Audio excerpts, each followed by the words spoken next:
British Empire didn't conquer India overnight. It began with a signature on a trade agreement, a few ships, and a handful of merchants chasing profit. But what followed reshaped an entire subcontinent. A company turned into a colonizer. Ancient traditions collided with foreign rule. This is the story of how India, rich in culture and history, became the prized possession of an empire thousands of miles away. Let's uncover it. The rise of the East India Company. The British presence in India began not with armies or conquests, but with trade. In 1600, the East India Company was founded under a royal charter issued by Queen Elizabeth I. Its initial goal was straightforward: secure a share of the highly lucrative spice trade that had enriched the Portuguese and the Dutch for decades. At the time, India was a land of immense wealth. Its textiles, spices, silks, and precious stones were prized throughout Europe. For English merchants, it represented both opportunity and competition, and the East India Company would soon evolve from a trading entity into the most powerful colonial instrument in British history. The company's first real foothold was established in 1613, when it received permission from the Mughal Emperor Jahangir to set up a trading post in Surat, a bustling port on the west coast of India. From there, the company expanded eastward and southward, establishing fortified factories in Madras, now Chennai, Bombay, Mumbai, and Kolkata. These posts served as commercial hubs and also slowly began to develop into administrative centers, protected by British troops and increasingly independent of local rulers. Initially, the company functioned at the pleasure of the Mughal Empire, paying taxes and offering tributes to secure trading rights. The British were one among many foreign traders, including the French, Dutch, and Portuguese, who jostled for influence and markets in the Indian subcontinent. But as the Mughal Empire began to decline in the early 18th century, regional power centers emerged, and the East India Company began to exploit this fragmentation to its advantage. The most pivotal moment in the company's transformation from trader to ruler came in 1757, at the Battle of Plassey. Robert Clive, a company officer, led a relatively small British force that defeated the powerful Nawab of Bengal, Siraj-ud-Dawla. This victory was made possible through intrigue, bribery, and alliances with disaffected Indian elites. It wasn't merely a military success, it was the opening act of British colonial domination in India. Following this, in 1765, the Mughal emperor granted the company the Diwani, or right to collect revenue, in the wealthy provinces of Bengal, Bihar, and Orissa. This effectively made the East India Company the governing authority in one of the richest regions of the subcontinent.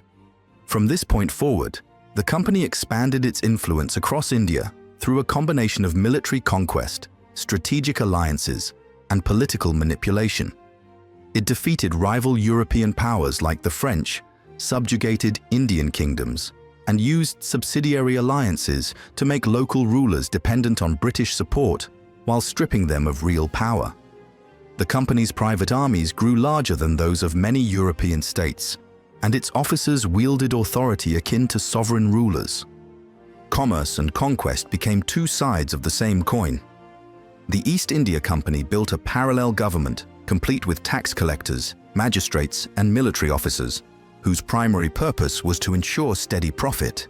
India was no longer merely a trading partner, it was becoming the crown jewel of a commercial empire that would eventually transform into the British Raj. What had started as a quest for spices had evolved into the foundation of colonial rule, cultural and administrative impact.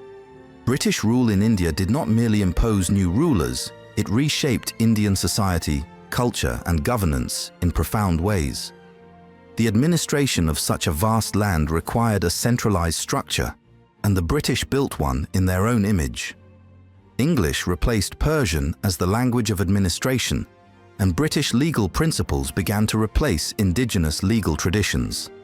The Indian Penal Code, drafted in the 1860s, introduced a unified legal system, but also reflected Victorian moral codes and cultural attitudes alien to many Indians.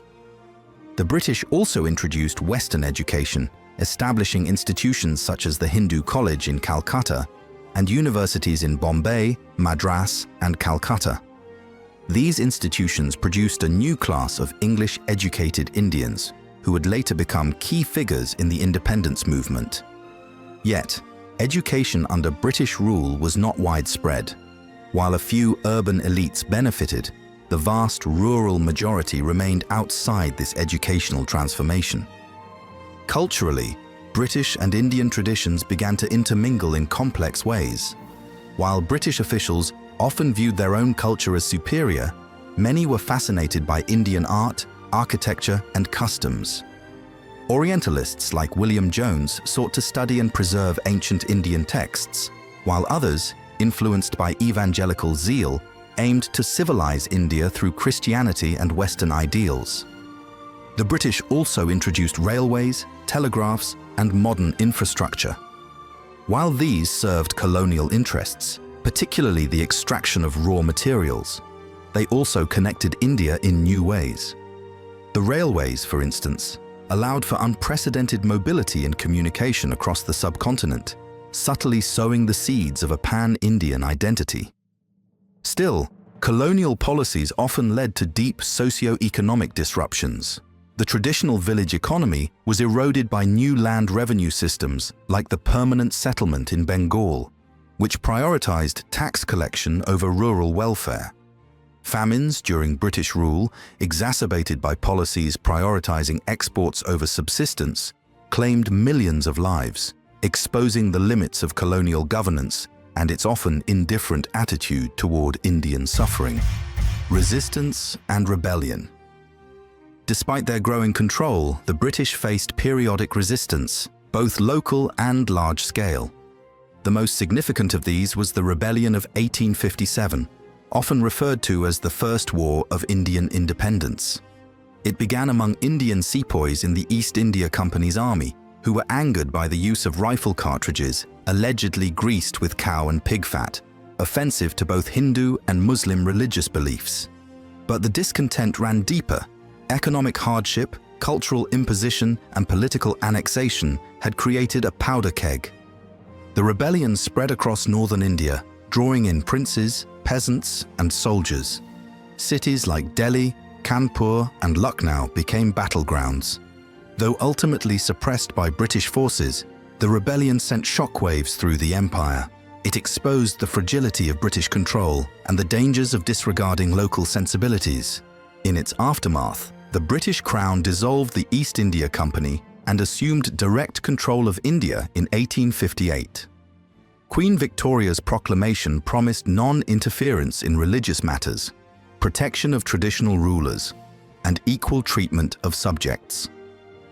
While this ushered in the era of the British Raj, it also marked a shift in how the British governed.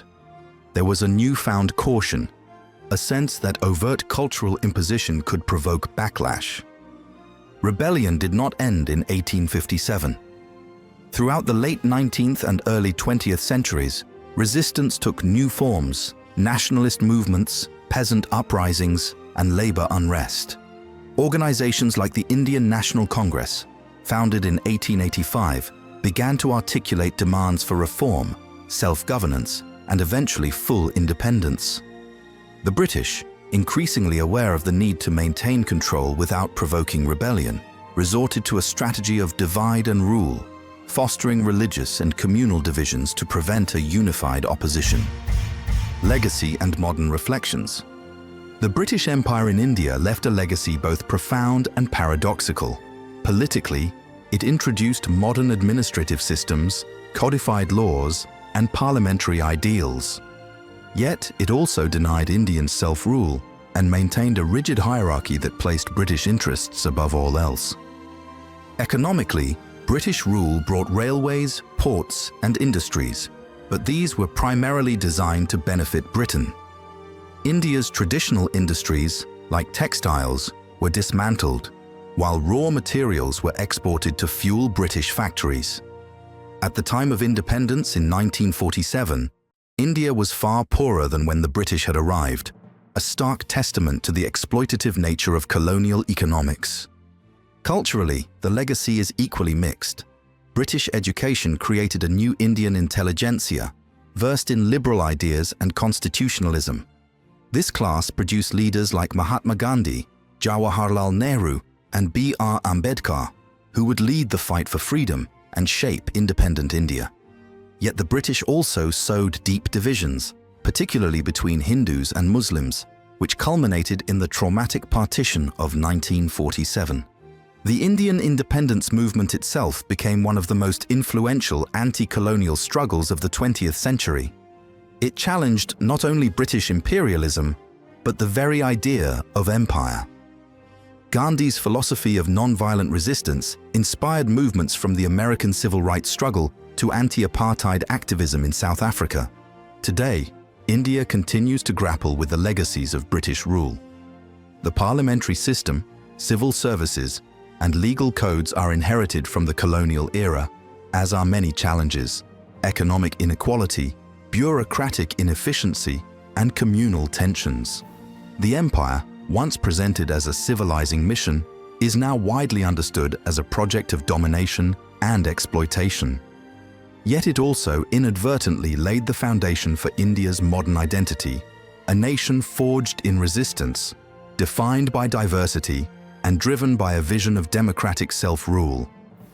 If you found this journey through India's colonial past insightful, don't forget to like, subscribe, and hit the notification bell so you won't miss our next deep dive into history's turning points.